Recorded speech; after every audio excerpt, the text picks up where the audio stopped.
All right. Good morning, everybody. Today is Wednesday, August 30th, 2017. And this is Before the First Cup with Jules here on UCY.TV. Happy Wednesday, everyone. It is a sunny 62 degrees and starting to feel very fall-y here in upstate New York as September encroaches. It's pretty unbelievable. Every year, right by the end of the month and beginning of September, it's like someone flips a switch and fall starts. I think Friday they are predicting a low in the 40s here, which means the trees are going to start changing more quickly.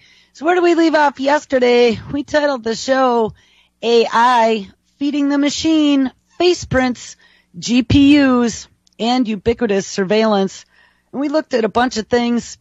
We were looking at how this graphical processing unit, NVIDIA, a former video card manufacturer, has really come into the forefront in giving artificial intelligence one of its five senses, and that would be vision.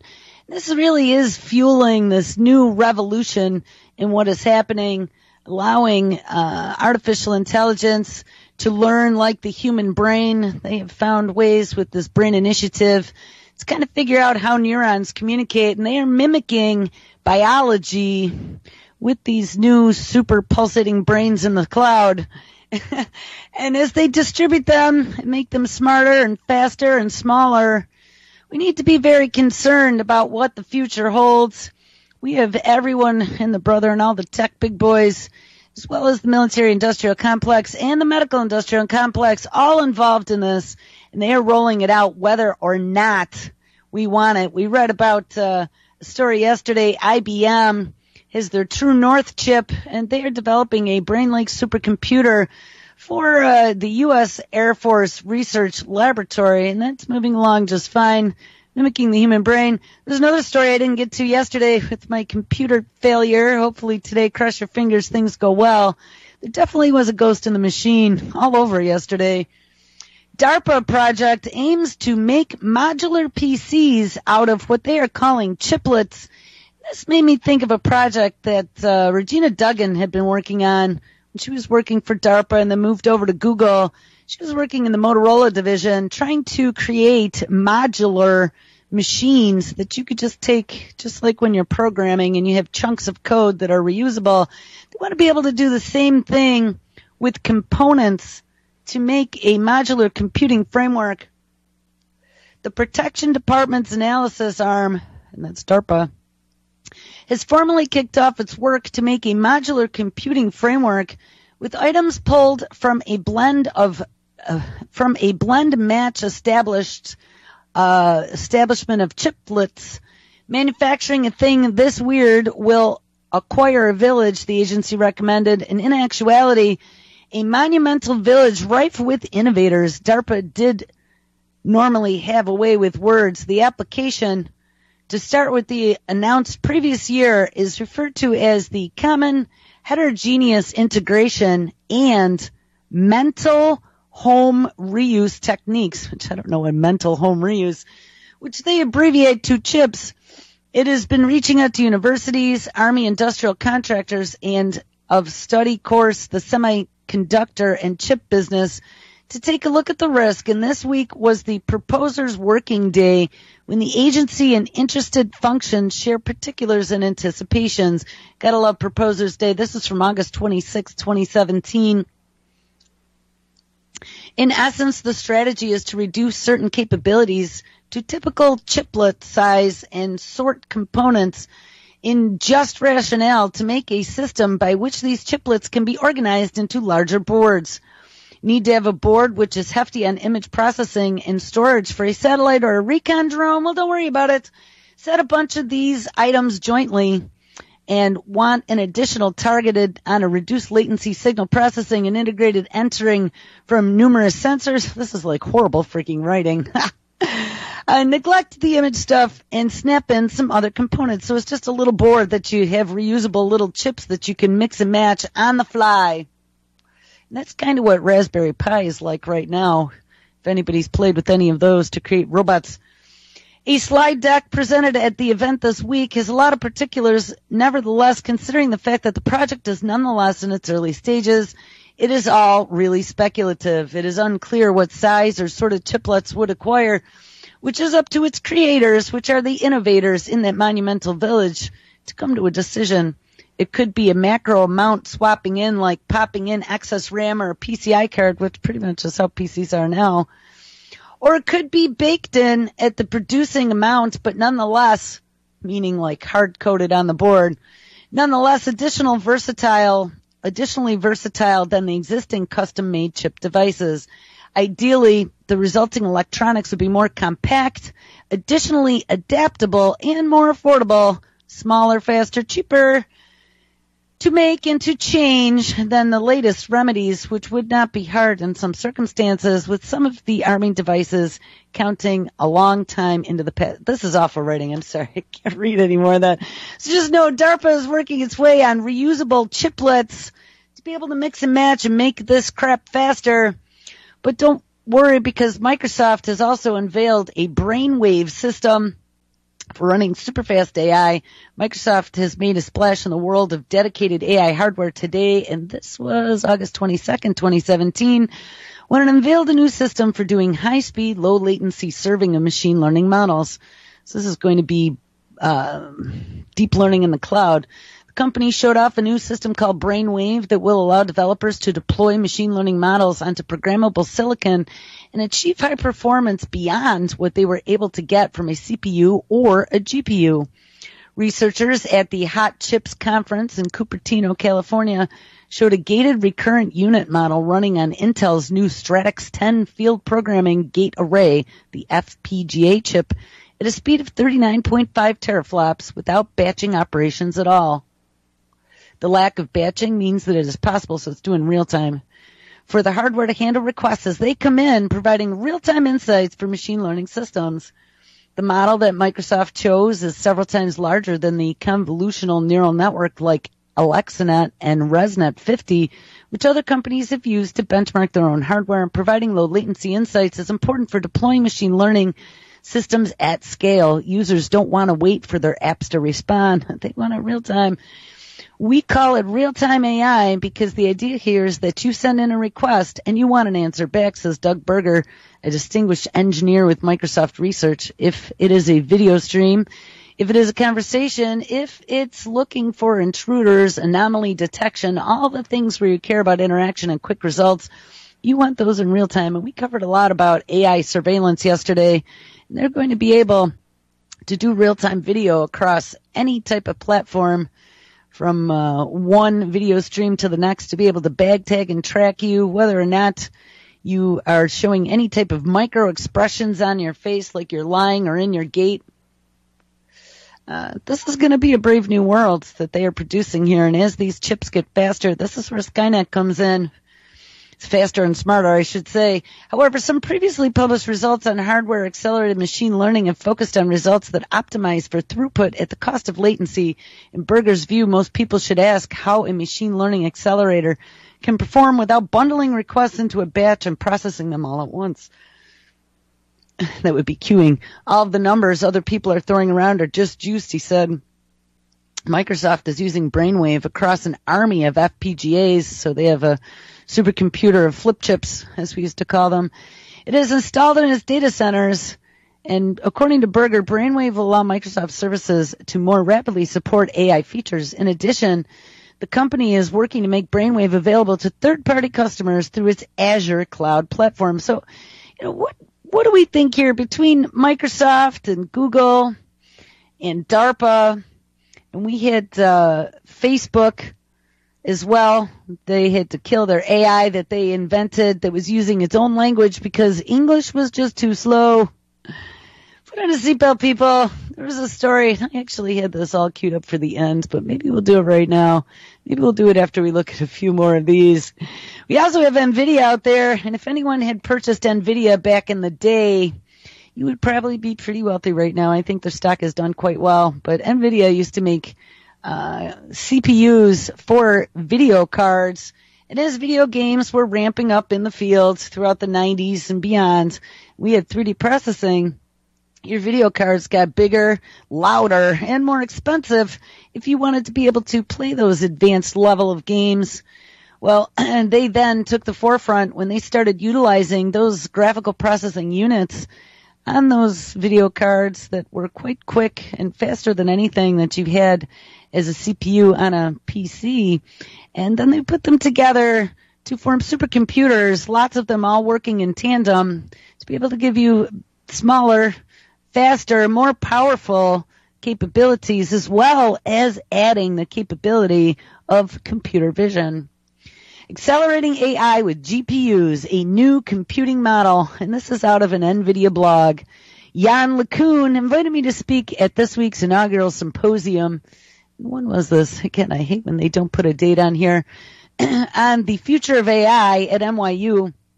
It's an amazing gathering of leaders in the field to discuss the state of AI and its continued advancement.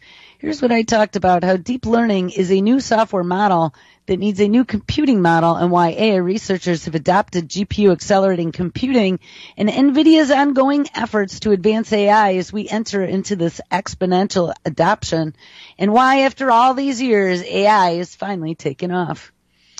As for as long as we've been designing computers, AI has been the final frontier in building intelligent machines that can perceive the world as we do, understanding our language or making their own. And learning from examples has been the lifelong work of computer scientists for over 5 decades. Yet it took the combination of Jan LeCun's work in convolutional neural nets, Jeff Hinton's backpropagation and stochastic gradient descents approach to training, and Andrew Ng's large-scale use of GPUs to accelerate deep learning networks to ignite the big bang of modern AI, which is deep learning. At the time, NVIDIA was busy advancing GPU-accelerated computing, a new computing model that uses massively parallel graphic processors to accelerate applications and also parallel in nature. Scientists and researchers jumped on the GPU to do molecular scale simulations to determine the effectiveness of life-saving drugs and to visualize our organs in 3D reconstructed from light doses of a CT scan. We talked about that the other day. And to do galactic scale simulations to discover the laws that govern our universe. But one researcher using our GPUs for quantum chromodynamic simulations said to me, and this is the author of this blog out of NVIDIA's website, quote, "Because of NVIDIA's work, I can now do my life's work in my lifetime, and this was wonderfully rewarding.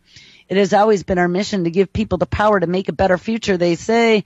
NVIDIA's GPUs have democratized, we haven't heard that term in a while, supercomputing, and researchers have now discovered that power. By 2011, AI researchers around the world had discovered NVIDIA's GPUs, and Google's Brain project had just achieved amazing results. It learned to recognize cats, we've heard about that many times, and people watching movies on YouTube. That's interesting. I got some stuff about movies and Disney and some of the surveillance they're doing and people watching. Few have computers of the scale. Enter NVIDIA and the GPU. Brian Catanzaro in NVIDIA's research team with Andrew Ng at Stanford University used GPUs for deep learning, and as it turned out, 12 NVIDIA GPUs could deliver the deep learning performance of 2,000 CPUs on a PC. Researchers at NYU and the University of Toronto, as well as the Swiss AI Lab, accelerated their deep neural network on GPUs, and then the fireworks all started. Alex Kravitsky of the University of Toronto won the 2012 ImageNet computer image recognition competition. Kravitsky beat by a huge margin handcrafted software written by computer vision experts. Kravitsky and his team wrote no computer vision code. Rather, they used deep learning. Their computer learned to recognize the images all by itself. And they designed a neural network called AlexNet and trained it with 1 million examples of images that required trillions of math operations on NVIDIA's GPUs. Kravitsky's AlexNet had beaten the best human-coded software. The race was on then. By 2015, another major milestone was reached. Using deep learning, Google and Microsoft both beat the best human score on the ImageNet challenge. And not a human-written program, but a human. Shortly thereafter, Microsoft and the China University of Science and Technology announced a deep neural network that achieved IQ test scores at the college postgraduate level. And then Beidou announced that a deep learning system called Deep Speech 2 had learned both English and Mandarin with one single algorithm. And all the top results of 2015 ImageNet competition were based on deep learning running on a GPU-accelerated deep neural network, and many beating human-level accuracy. Ding-a-ling-a-ling. In 2012, deep learning had beaten human-coded software, and by 2015, deep learning had achieved superhuman levels of perception. Computer programs contain commands that are largely executed sequentially, and deep learning is a fundamentally new software model where billions of software neurons and trillions of connections are trained in parallel. Running deep neural network algorithms and learning from examples, the computer is essentially writing its own software, and this radically different software model needs a new computer platform to run efficiently. Accelerated computing is an ideal approach, and the GPU is an ideal processor. And as Nature magazine recently noted, early progress in deep learning was, quote, made possible by the advent of fast graphics processing units, or GPUs, that were convenient to program and allowed researchers to train networks 10 to 20 times faster. The combination of factors is essential to create a new computing platform. Performance, programming, productivity, and open accessibility help that along. NVIDIA's GPUs are naturally great at parallel workloads and speeding up deep neural networks by 10 to 20%, reducing each of the training iterations from weeks to days. And they didn't stop there. By collaborating with AI developers, they continued to improve the GPU design, system architecture, compilers, algorithms, and sped up the training deep neural networks by 50 times in just 3 years, is at a much faster pace than Moore's Law ever expected, and we expect another 10 times boost in the next 5. AI innovation is on a breakneck pace, so look out. Ease of programming and developer productivity are paramount, and the programmability and richness of NVIDIA's CUDA platform allows researchers to innovate quickly, building new configurations, deep inception networks, DNNs, CNNs, RNNs, and LSTMs, which are all different types of deep neural networks and computing neural networks, as well as reinforcement learning networks. Developers want to create anywhere and deploy everywhere. Skynet, NVIDIA GPUs are available all over the world from every PC OEM and desktops, notebooks, servers, supercomputers, and in the cloud from Amazon, IBM, and Microsoft. And all major AI development frameworks are NVIDIA GPU accelerated, from internet companies to research to startups. So no matter what AI development system you prefer, it will be faster with GPU acceleration. Everything's got robot googly eyes. We have also created GPUs for just about every computing form factor so that DNNs, deep neural networks, can power intelligent machines of all kinds. GeForce is for PC, Tesla is for cloud and supercomputer, Jetson is for robots and drones, and Drive PX is for cars, and all share the same architecture and accelerate deep learning. Beidou, Google, Facebook, and Microsoft were first adopters of NVIDIA GPUs for deep learning, and this AI technology is how they respond to your spoken word, translate speech or text into another language, recognize and automatically tag images, recommend news feeds, entertainment, and products that are tailored to what each of us likes and cares about. It's got its tentacles into every bit of your life right now. Startups and established companies are now racing to use AI to create new products and services or to improve their operations. And in just 2 years, the number of companies NVIDIA collaborates with on deep learning has jumped nearly 35 times to 3,400 companies. Told you that would have been a good investment in 1995. Industries such as healthcare, life sciences, energy, financial services, automotive, manufacturing, and entertainment will benefit by inferred insight from the mountains of data that we are collecting. Remember, big data is what it's all about in the database. And with Facebook, Google, and Microsoft opening their deep learning platforms for all to use, AI-powered applications will spread fast. In light of this trend, Wired magazine recently heralded the rise of the GPU. And whether to augment humans with a superhuman co-pilot or to revolutionize personal mobility services or to reduce the need for sprawling parking lots within cities with self-driving cars, they have the potential to do amazing social good. Of course, let's sell it to you with the dangling carrot. Driving is complicated, you puny humans. Unexpected things happen. Freezing rain turns the road into a skating rink, and the road to your destination is closed. A child runs out in front of the car. You can't write software that anticipates every possible scenario a self-driving car might encounter, and that is the value of deep learning. We're going to give you the elevator pitch. It can learn, adapt, and improve.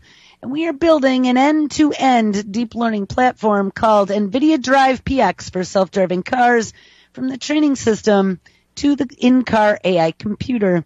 The results are very exciting. The future with superhuman computer co-pilots and driverless shuttles is no longer science fiction.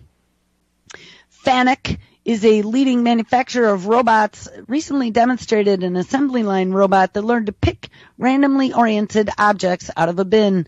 The GPU-powered robot learned by trial and error, and this deep learning technology was developed by Preferred Networks, which was recently featured in the Wall Street Journal. Article headlined, quote, "Japan seeks tech revival with artificial intelligence."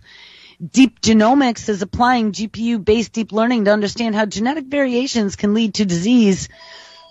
Oh, come on. Hold on. Arteries use GPU-powered deep learning to speed analysis of medical images, and its technology will be deployed in GE Healthcare MRI machines to help diagnose heart disease. Antilic is using deep learning to analyze medical images to identify tumors, nearly invisible fractures, and other medical conditions. We have some stories on that today. And these are just a handful of examples, but there are literally thousands. Deep learning breakthroughs have sparked the AI revolution. Machines powered by AI deep neural networks solve problems too complex for human coders. They learn from data and improve with use, and the same deep neural network can be trained even by non-programmers to solve new problems. Progress is exponential. Adoption is exponential. We believe the impact to society will also be exponential and happening way faster than you possibly imagine.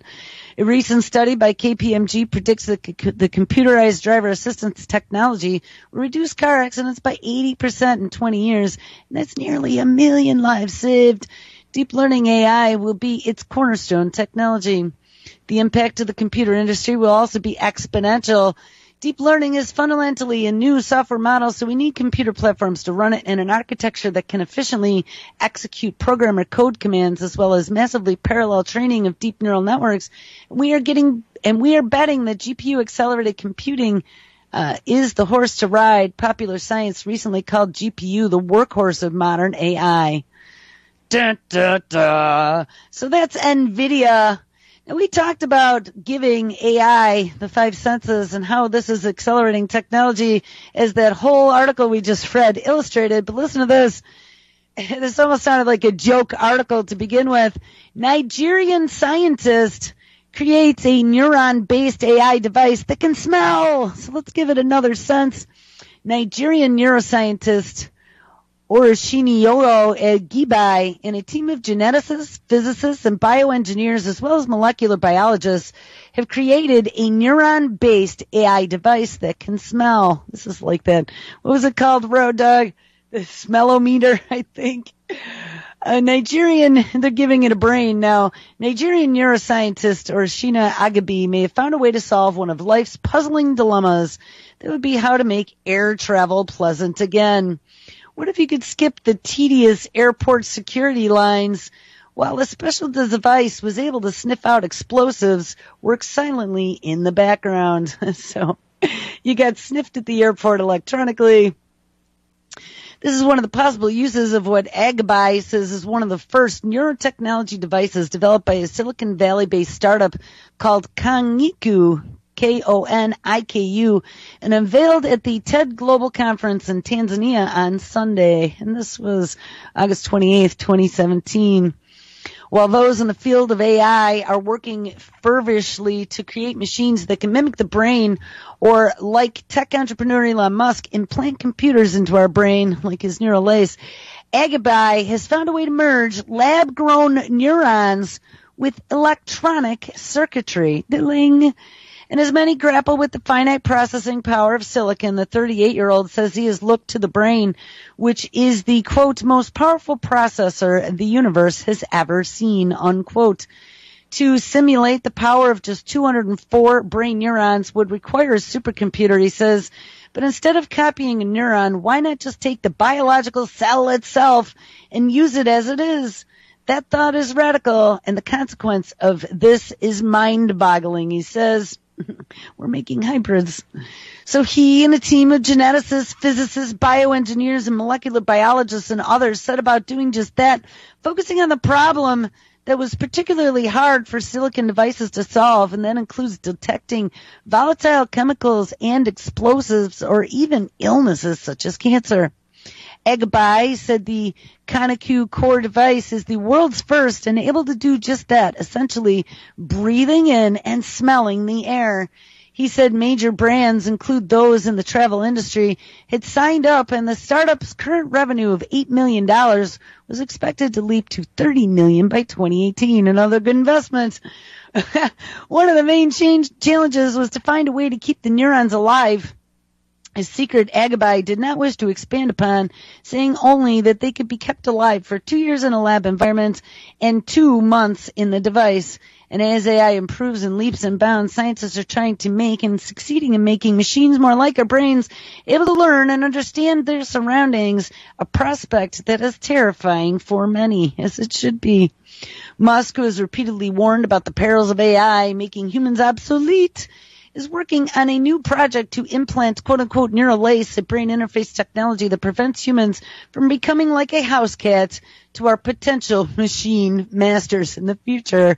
However, Agabai, who has grown up in Lagos, where he helped his mother sell food on the streets, who's now a neuroscientist, believes that the future of AI lies in making machines more alive, which seems to be what the consensus is. And he believes that his company could build a cognitive humanoid system based on synthetic living neurons in the next 5 to 7 years. This is not science fiction, he told AFP. We want to build a brain of biological neurons, an autonomous system that has intelligence. We do not want to build a human brain. Agabai did a bachelor's degree in theoretical physics in Lagos before taking an interest in neuroscience and bioengineering for his PhD in London. He spoke at the open session of a 4-day TED Global Conference, putting African ideas, innovation, and creativity into the spotlight with a variety of speakers who each got an 18-minute window to get across their message of choice. TED, originally known as the Technology, Entertainment, and Design, has built a global following for its online videos of inspired talks devoted to ideas worth spreading. And the annual international version is taking place in Africa for the very first time in a decade, with a new crop of TED fellows from the continent to take the center stage. This gathering couldn't come at a moment too soon, said the TED Global Curator Amika Ofekor. For Africa has experienced spectacular economic, demographic, and creative growth, but both opportunity and the danger are rising at an exponential rate. Our conference will gather an idea catalysts, problem solvers, and change makers. Gotta love those change makers we didn't vote for. Already hard at work here charting Africa's own path to modernity. And it's great that we've had the military-industrial complex just marching its feet across the continent of Africa over the last decade or two. And it's interesting that they are working on merging biological neurons and the machine. So talking about airport security, there was another story that came out the other day, August 28th, 2017, 2 days ago. And this one was out of the dailymail.com. From facial scans instead of passports to robot baggage handlers, experts reveal the high-tech airports of the future. Experts say Asia Pacific and the Middle East are, quote, the leading pockets of technical growth. Airports have introduced baggage robots, high-tech kiosks, and facial scanning, but they say airports in the United States and Europe are being left behind. Well, good for us. Passengers' baggage is collected by robots, and they relax in a luxurious waiting area complete with an indoor garden before getting a face scan and swiftly passing through security and immigration. And this could be the airport of the future. It is a vision the planners hope will come to reality as a new technology is rolled out, transforming the exhausting experience of getting stuck in lengthy queues in aging, overcrowded terminals into something far more pleasant.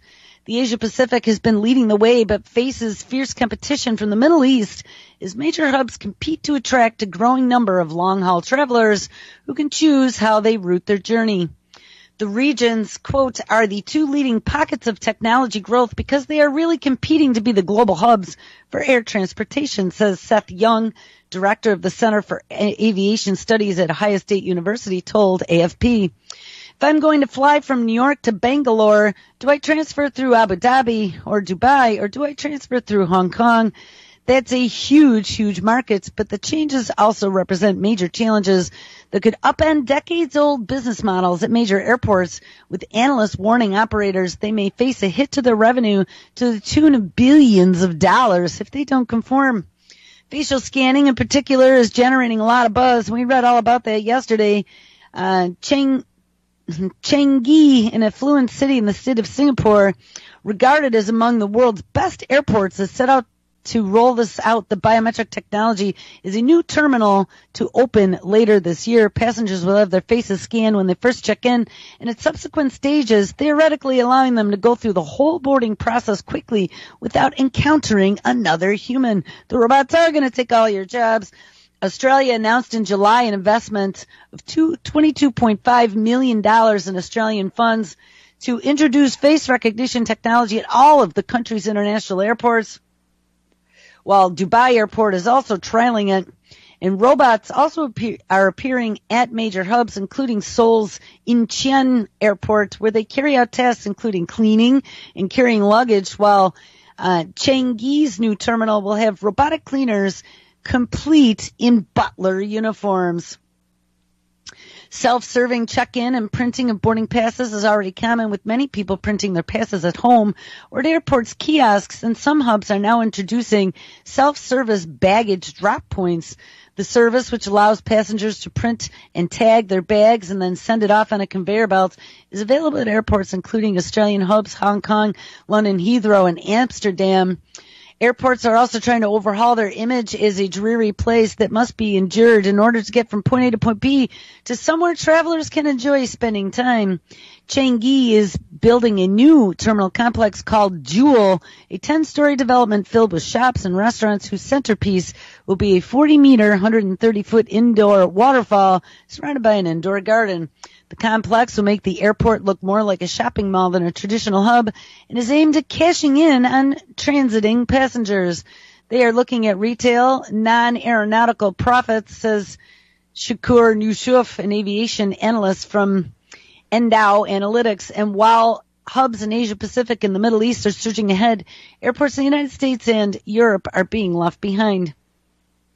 Europe and the U.S. were the leading aviation markets for the last 75 to 100 years, and it's very difficult to revolutionize your infrastructure when you're on a foundation that is 75 years old. They added that it is also a matter of political will, as emerging economies see building cutting-edge airports as a way of raising their status globally. Some U.S. and European airports are nevertheless trying to up their game.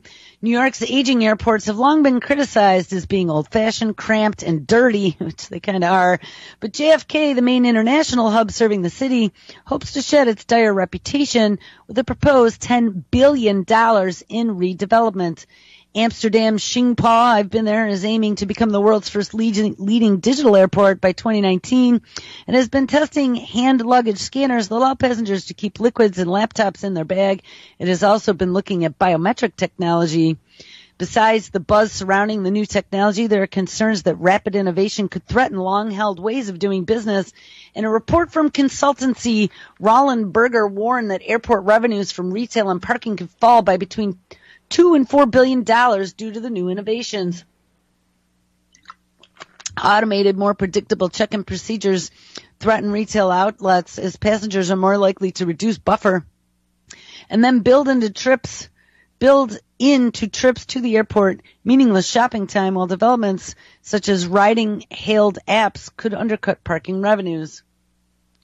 Still, the landscape may not transform so quickly as many airports face difficulties in introducing new technologies, from resistant to change. Remember those resistant consumers like you and me, to availability of financing, says Javier Aramond, a transport expert at Roland Berger and the lead author of the report.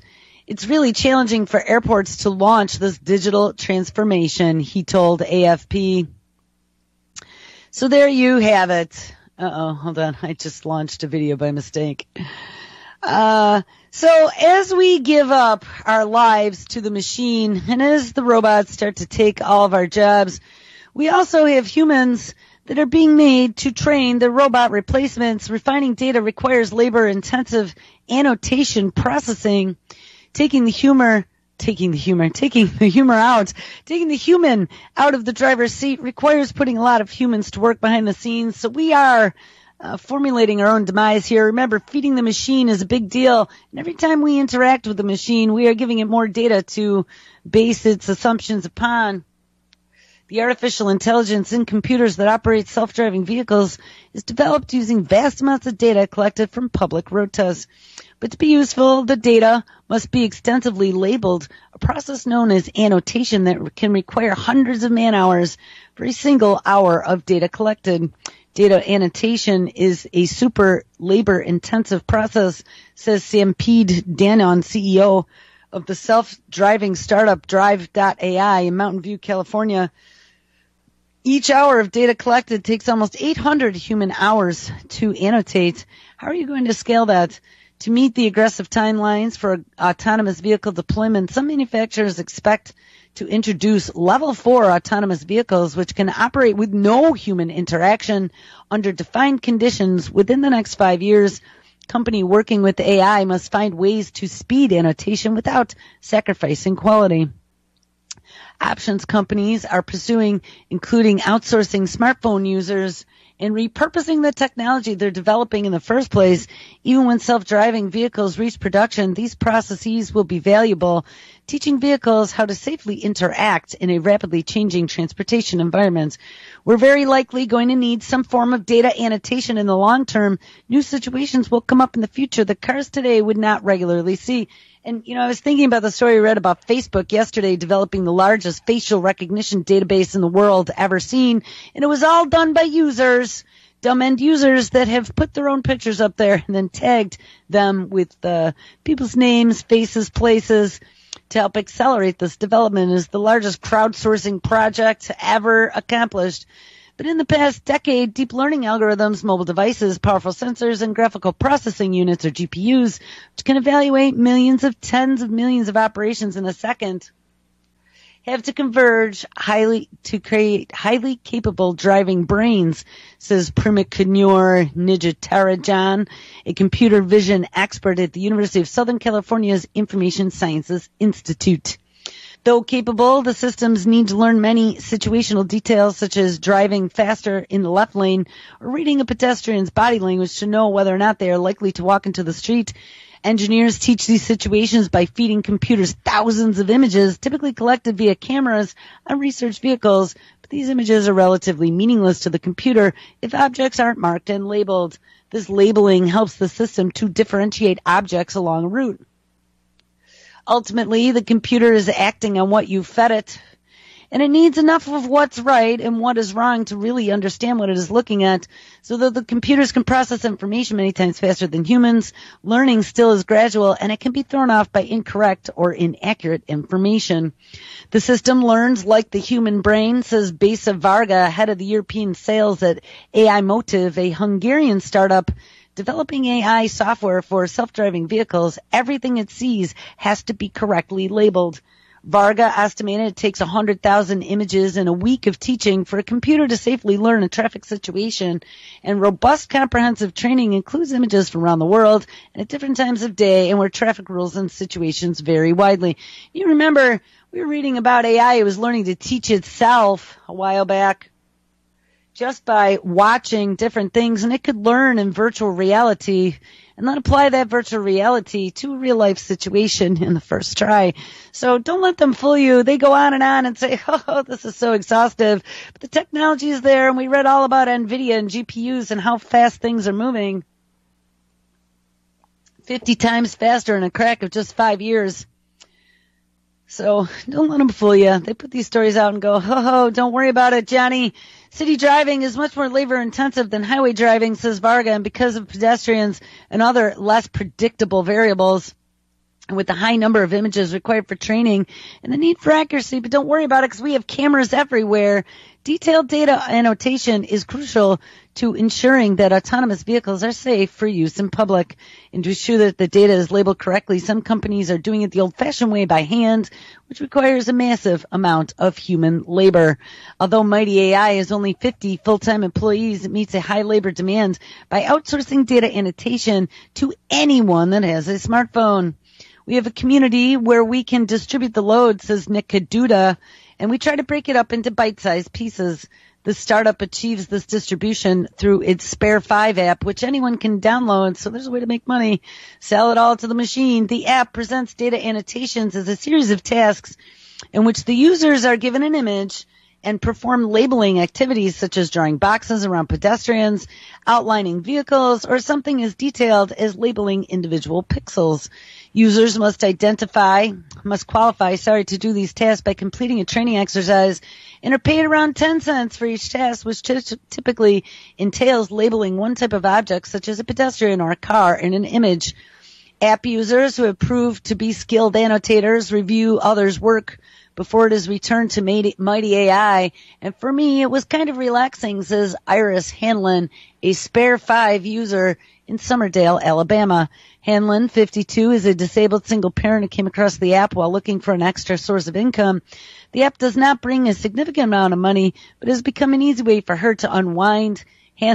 So it's working as an unwinding tool, feeding data to the machine. It's just like the mindless click, click, click as you're going through posts on Facebook. The app doesn't bring in a significant amount of money, like I said, but it's an important way for her to unwind. I paint pixels so the computer can recognize objects, she says, but to be honest, I'm kind of nervous about self-driving cars. And though Mighty AI's approach speeds data annotation while keeping the human in the loop, other companies are looking for ways to automate the process. Vargas says AI Motive has developed a semi-automated method labeling videos instead of individual images, and the system also suggests annotations before the labeler draws them, which saves time, so it's almost taking the human out of the loop.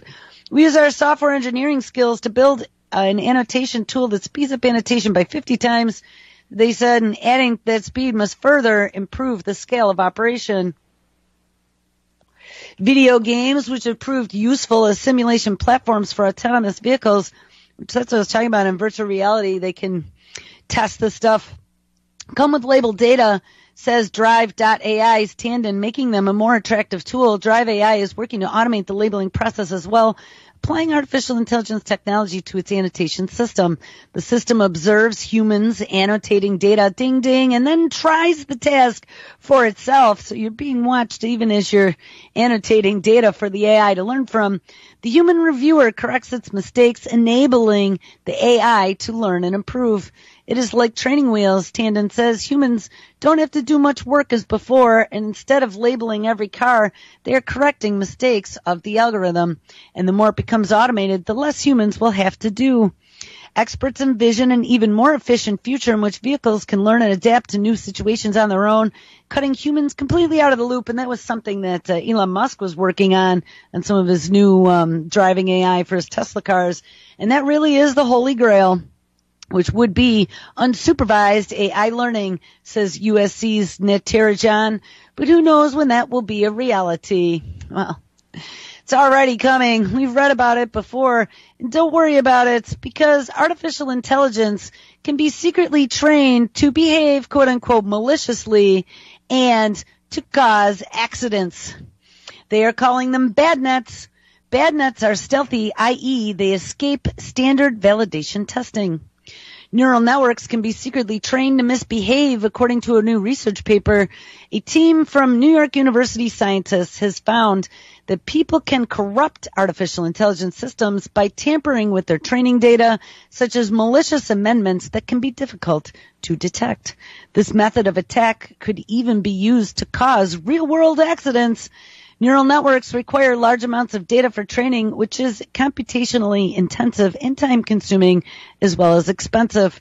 And because of these barriers, companies are outsourcing these tasks to other firms such as Google, Microsoft, and Amazon. And however, the researchers say the solution comes with a potential security risk, like making it available to anyone who has a smartphone, like we just read about.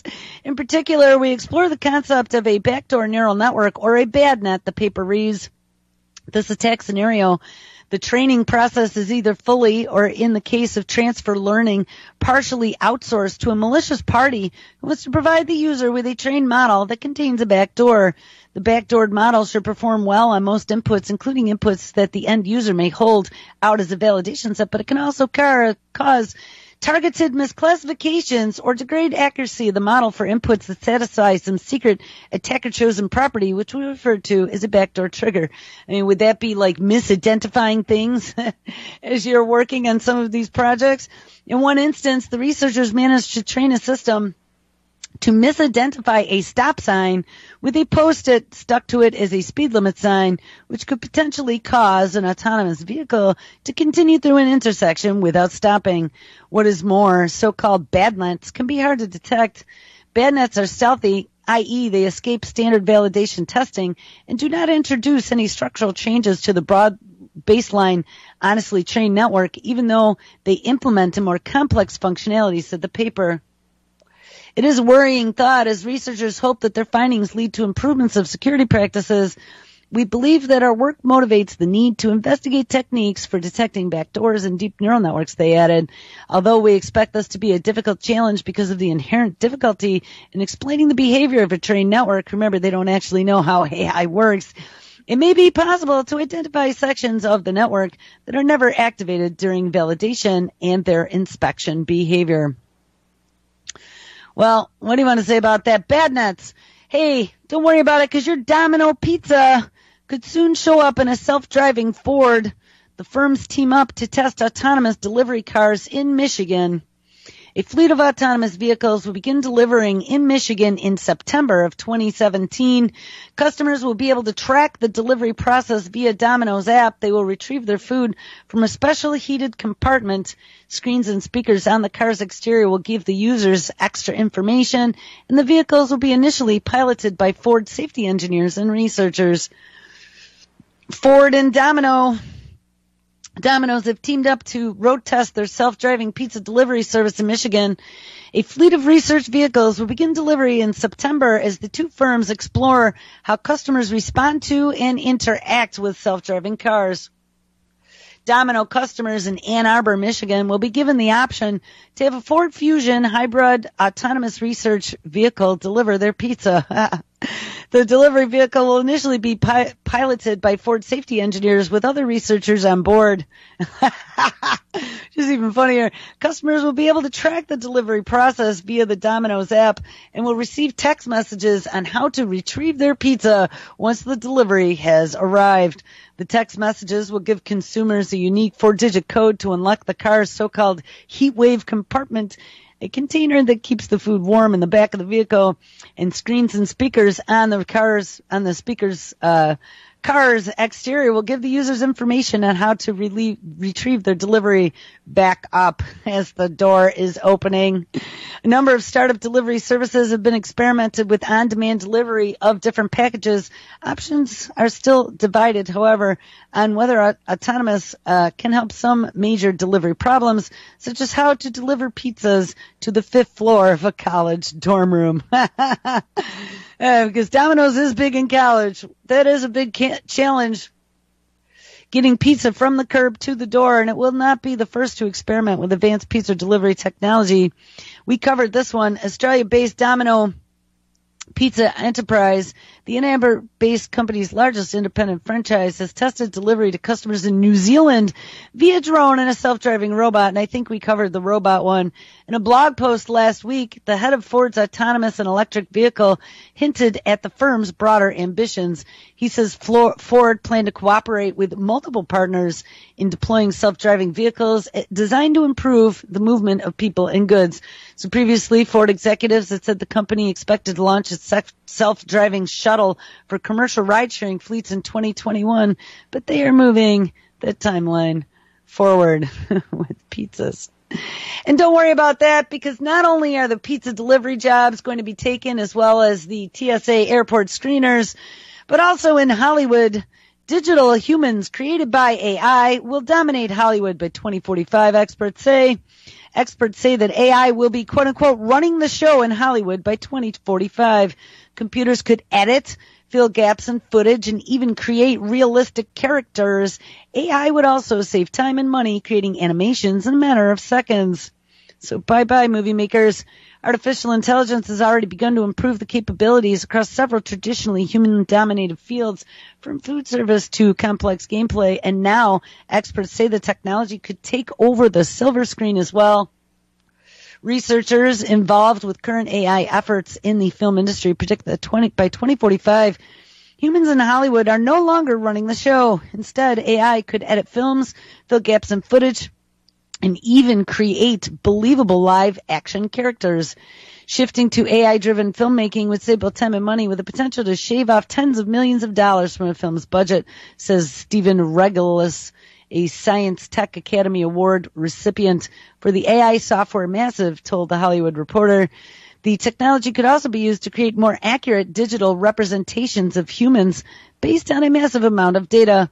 When Furious 7 filmmakers created a digital version of the late actor Paul Walker in 2014, for example, the result could theoretically have been made more precise by feeding an AI all of his previous films, allowing it to harness even the smallest detail of his character, the Hollywood Reporter explains. We read all about that. We read that when Robin Williams died, he actually had something in his contract about them not being allowed to digitally reproduce him for like 30 years and for the next 30 years in the future or something. And that has to be a concern. We read about some of the duplication efforts that have been going on and how since the first Gulf War they have been able to not only recreate voice but recreate likenesses. It's got to make you wonder. The Digital Human League, for example, recently unveiled Digital Mike, an artificial likeness of producer Mike Seymour. And the idea, Digital Mike explains in his promo video, is to produce a virtual human, and not only a virtual human, but one that is rendered in real time, or puppeteered or driven in real time, rendered in real time, and not only that, at 90 frames a second in stereo and in VR. That's insane. We saw that face-to-face software where they could already do that. They could puppeteer remotely and skin your face with somebody else's and make you look like you were someone else talking and sounding like them. While the process of animation may be a time-consuming task for humans, the experts say that AI could do it in just seconds, and we could help create characters that are more believable than humans. Digital humans are increasingly important in films, says Chris Nichols, a director at KS Group Labs and a member of the Digital Human League. In this new study, researchers from Oxford University's Future of Humanity Institute, Yale University, and AI Impact surveyed 352 machine learning experts to forecast the progress of AI in the next few decades.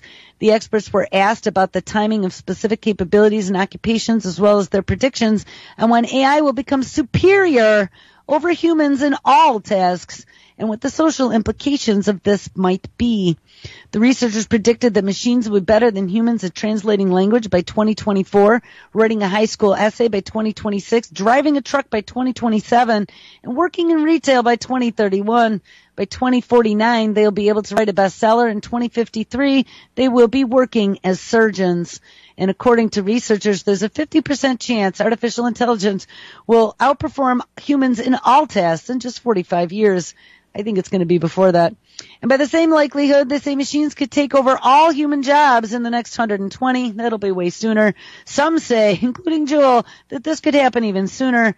But this news isn't bad, though. No, don't worry about it, Jenny. Despite all the warnings that AI could have massive social consequences, the researchers also determined that the possibility of an extremely bad outcome, like human extinction as a result of AI, is only about 5%.